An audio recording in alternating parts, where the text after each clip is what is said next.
What is up, mammals? You are live and electrified on your favorite isolation station, the ISO Radio. This segment is called Smooth True Stories, in which I spill out to you the song of my life to smooth jazz music. Pause real quick. Sorry about the sunglasses. If you kept up with ISO Radio, you know that I've just gotten surgery on my eyes, so I'm really kind of light sensitive, people, so don't make fun of me. Let me see the ugliest face you can make. Or you would have to be looking at, like, you know how like a fish looks underwater? So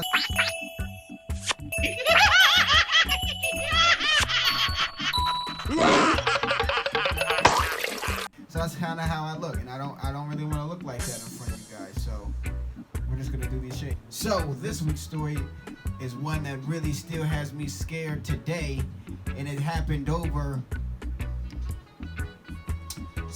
72 days ago. Is that a fair amount of time to be like, you don't have to be scared anymore?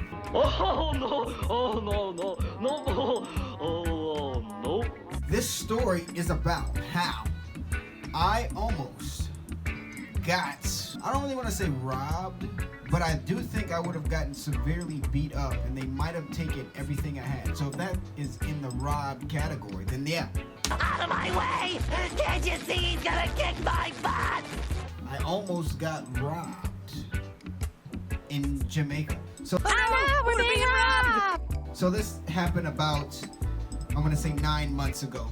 So we're in Jamaica. I'm in Jamaica with my job. I have the whole afternoon off to do whatever in Jamaica. And while I'm in Jamaica, I'm thinking like, man, I gotta do something crazy. So you know how you see some of your favorite celebrity friends always post these amazing pictures about, oh, Montego Bay looks amazing. Oh, it has the cleanest water. Oh, it's the best looking thing ever. Well, I was one of those people that was like, hey, I follow people that have been to Montego Bay and it looks amazing. I'm only here for a short time, not a long time, so let's make it a good time. So I was like, all right, let's go to Montego Bay. Now, Montego Bay was about an hour away from where I was. The only way to get there was if you trusted a taxi driver. Now, if you've ever been to Jamaica before, you know that they don't just have taxi drivers.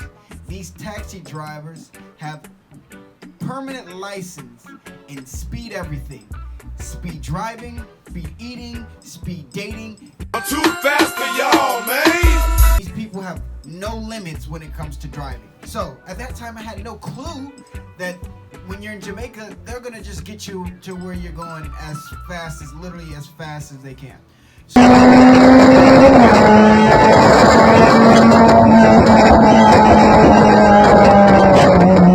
So there was a whole bunch of guys that were scavenging at me. Get out of my car. Sounded kind of creepy. If a grown person came up to said, get in your, I'm sure you would ask several questions before just hopping in the trunk. Or just hopping in the back seat. Whichever one you choose, whichever one interests you the most. So, I think I'm rational. Me and rational self are at a cool relationship at this time because, you know, we've already almost gotten stuck in Puerto Rico. So now we're thinking together. We're on the same page. So I'm talking to all these drivers like, listen, I need to get to Montego Bay. I need to get back. And I only have like 5 hours to get that all done. So all these drivers say, yeah, I'll take you. But you know how somebody says something real like shadily? I don't even know if that's a word. But some of the guys had said something real shadily. You know when you get an eerie vibe from someone? Not like a haunted house vibe, but just like a, yeah, you're not telling the truth type of vibe. Like, you lying? Why you always lying? Oh my God. Like that's the vibe I got from most of them. So I'm like, no. But then I come across a guy, and this guy sold me because of the type of vehicle he drove. People, he drove the most least threatening vehicle this planet has to offer. This man drove a white minivan. I said, any guy that has the audacity and the confidence to drive a white minivan is okay with me. That boy is good. He's okay. So I said, hey, brother, I need your help. I need to get to Montego back, and I only have a set amount of time. I don't have a long time, but I'm gonna make it a good time. He said, all right, listen, this is what I'll do for you. I'll charge you this price. But since he had a bigger vehicle, he usually charged more. But he said, if you're going by yourself, I'll charge you this price to take you there and back. I say, deal. he sold me with the white van. So he's all right, let's go. So I get a map. I get a map of what to kind of expect before, as I'm going to Montego, because you never know. Somebody could do some shady things and you might end up walking back. So I got a map, and so I'm talking to this guy. He's telling me kind of different parts of Jamaica. We're going past different resorts that celebrities stay at, and he's taking me into Montego Bay. Now, while he's taking me to Montego Bay, we see, I thought in my mind, this is what they were. They were spaceships. But they were flying at light speed down the highway. And I'm like, what the heck is going on? What are those? He just said, oh, those are other drivers. Now, when you hear the word other drivers, you would think in your mind, oh, these are other people with license. Certified individuals, right? He said, you got to watch out for some of the drivers here because they're not certified licensed drivers. What? He was telling me that the guys that come out, the sharks, that ask you to say, hey, just get in my car, I'll take wherever you need to go. Yeah, some of them don't have license. And if they do have license, he was telling me a mass majority of them, listen closely, might even have, I don't know, let's just say legal attachments attached to their driving record. So he said you really have to watch out because they're just looking for a quick buck. We were hoping for a different answer. That's probably not the answer that we're looking for. I said, wow. Well, in my mind, I said, this guy, he either ain't telling me the truth or he's about to just try to get a quick buck out of me. And if he is, I got a loose single, so I hope that does the trick. But if he's expecting anything more than a 5, then we might have to get into a skirmish. No.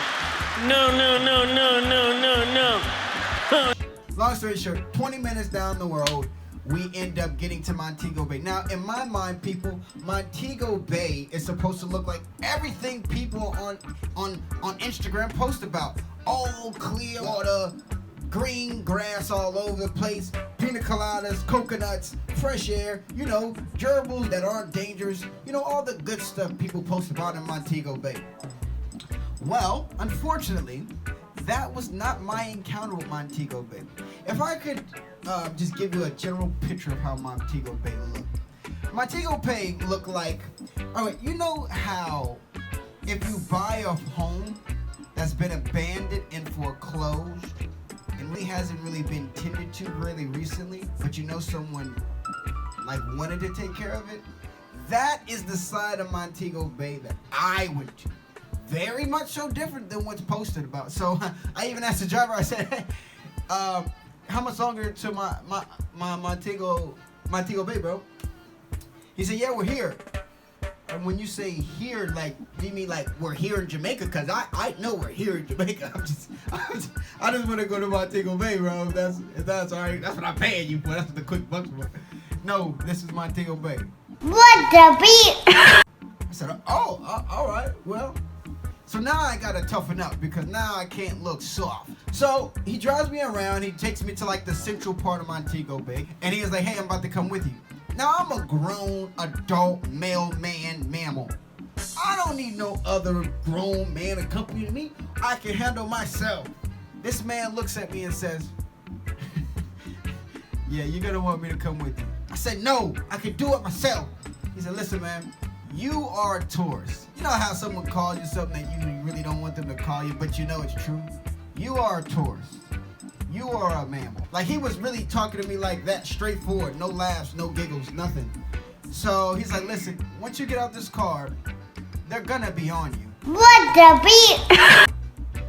And they're gonna try to take everything you have. What the beat?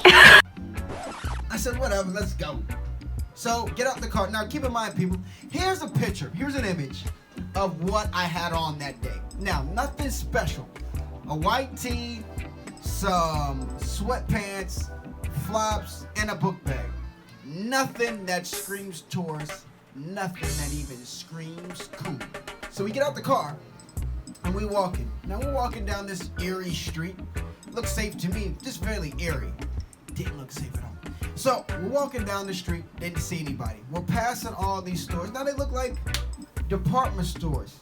But again, if I give you a description, in a foreclosed, abandoned house, that someone, you could tell someone wanted to take care of it though. So I'm passing all these stories. We get to the center part of this town, people, and this is where the story takes a mean spiral